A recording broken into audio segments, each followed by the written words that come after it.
رضی اللہ تعالی عنہما بیان فرماتے ہیں کہ رسول اللہ صلی اللہ علیہ وآلہ وبارک وسلم نے ارشاد فرمایا، لیس منا من لم یوقر الکبیر ویرحم الصغیر ویأمر بالمعروف وینہا عن المنکر او کما قال۔ رسول اللہ صلی اللہ علیہ وآلہ وبارک وسلم نے ارشاد فرمایا، وہ ہم میں سے نہیں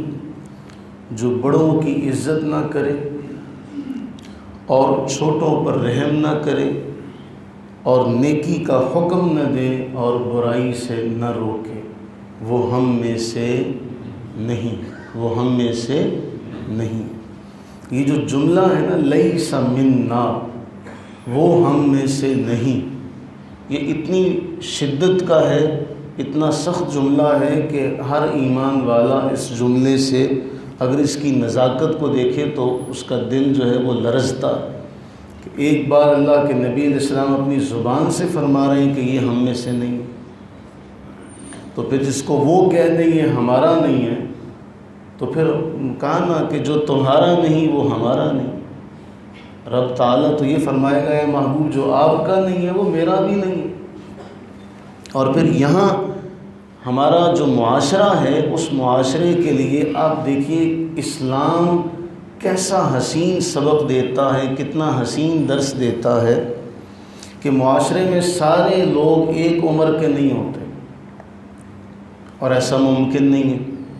معاشرے میں ہر عمر کے افراد ہوں گے، اور دین یہ چاہتا ہے، اسلام یہ چاہتا ہے کہ یہ سارا معاشرہ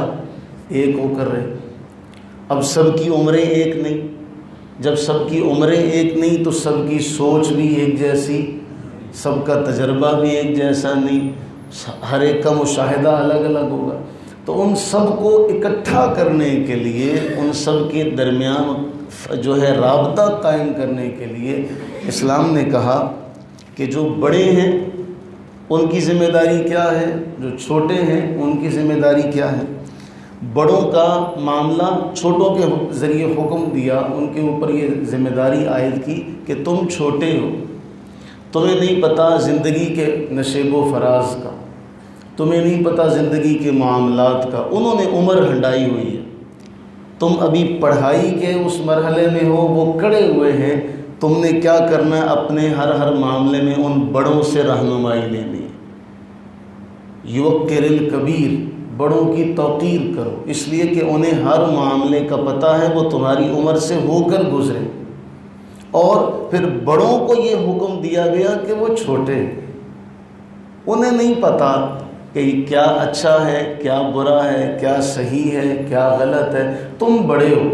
جس طرح آپ کو یاد ہوگا ہم نے ایک حدیث پڑھی تھی کہ بڑے کا ظرف بھی بڑا ہوتا ہے، بڑے کی برداشت بھی بڑی ہوتی ہے، چونکہ وہ بڑا ہوتا ہے، تو اسے کہا گیا وَيَرْحَمِ الصَّغِيرَ، کہ چھوٹوں پر رحم کرو، وہ غلطی کر سکتے۔ تو یہ کتنا کیا معیار اور کیا پیمانہ رکھا گیا دونوں طرف میں کہ چھوٹوں سے کہا جا رہا ہے بڑوں سے رہنمائی لو، ان کی توقیر کرو، ان کی تعظیم کرو، اور بڑوں کو کہا جا رہا ہے کہ چھوٹوں پر دست شفقت رکھو، انہیں پتہ نہیں، وہ نادان ہیں۔ میں حضور نظام الدین اولیاء رحمہ اللہ تعالی علیہ کی حکایت کئی بار ہم نے پڑھی ہے کہ آپ دریا کے کنارے تھے، ایک بچھو تھا، وہ پانی میں ڈوب رہا تھا، تو حضور نظام الدین اولیاء رحمہ اللہ تعالی علیہ نے اسے انگلی کے ذریعے سے اٹھانا چاہا تو اس بچھو نے ڈنگ مارا، درد کی شدت سے آپ نے اپنا ہاتھ پیچھے کھینچ لیا، پھر دوبارہ اسے بچانے لگے، اس نے دوبارہ ڈنگ مارا، تو آپ کے رفقا جو آپ کے ساتھ تھے وہ کہنے لگے کہ حضرت چھوڑ دیں۔ کہا اسے نہیں پتہ کہ یہ ڈوب جائے گا، اسے نہیں پتہ، میں نے اسے نہ بچایا، یہ ڈوب جائے گا، اس کی تو خصلت ہے ڈنگ مارنا، میں اپنا کام نہیں چھوڑوں گا اگر یہ اپنا نہیں چھوڑ سکتا۔ تو آپ بڑے بنیے، چھوٹوں سے کہا کہ تم بڑوں کی توقیر کرو، بڑوں سے کہا چھوٹوں پر رحم کرو، رحم کے اندر شفقت کا مادہ۔ پھر آخری جو فرمان ہے، نیکی کا حکم دو، برائی سے روکو۔ ہمارے معاشرے میں آج یہ جو بات ہے یہ ختم ہوتی جا رہی ہے، کوئی نہیں، وہ برا کر رہا ہے تو اپنا کر رہا ہے، میں کیا کروں، اس لیے کہ جسے برائی کے راستے سے روکا جائے بجائے احسان مند ہونے کے وہ آگے سے لڑ پڑتا ہے، تو نے مجھے کیوں روکا، جبکہ اسے احسان مند ہونا چاہیے کہ بھائی تیرا شکریہ، تو نے مجھے غلط راستے سے بچا لیا۔ تو ان ساری باتوں کا انعام ہمیں ملے گا رب کے دربار میں۔ کہاں ملے گا؟ رب کے دربار میں۔ اس لیے رب کی رضا کو حاصل کرنے کے لیے ہمیں کیا کرنا ہے؟ بڑوں کی توقیر کرنی، چھوٹوں پر رحم کرنا اور نیکی کا حکم دینا، برائی سے روکنا۔ اللہ تعالیٰ اپنی رحمت کا صدقہ ہمیں یہ کرنے کی توفیق نصیب فرمائے، آمین۔